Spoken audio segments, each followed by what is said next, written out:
हजरत सुलेमान अलैहिस्सलाम के दरबार में इंसानों, जिन्नों और परिंदों की हाजिरी होती थी।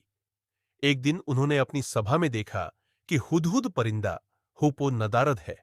उन्होंने कहा, अगर हुदहुद परिंदा कोई वाजिब वजह नहीं बताता तो मैं उसे सख्त सजा दूंगा।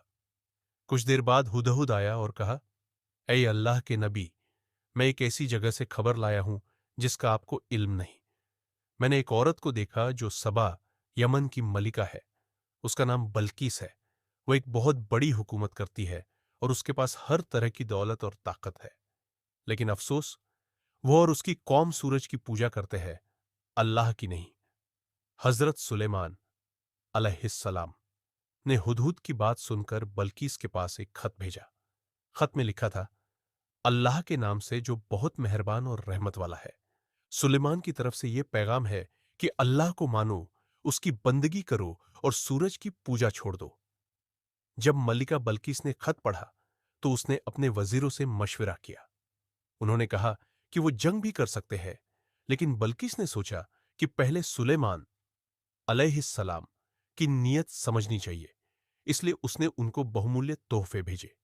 लेकिन हजरत सुलेमान अलैहिस्सलाम ने तोहफे कबूल नहीं किए और कहा, अल्लाह ने मुझे तुम्हारी दौलत से ज्यादा कुछ बेहतर दिया है।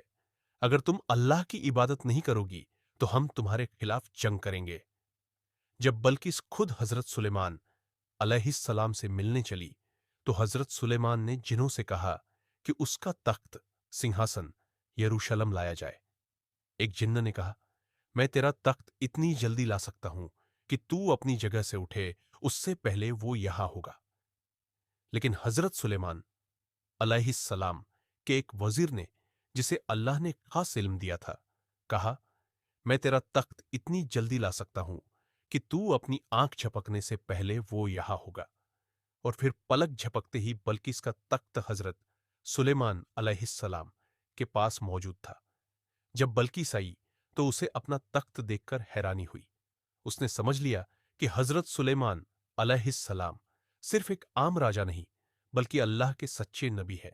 इसके बाद बल्किस ने इस्लाम कबूल कर लिया और अल्लाह की इबादत करने लगी।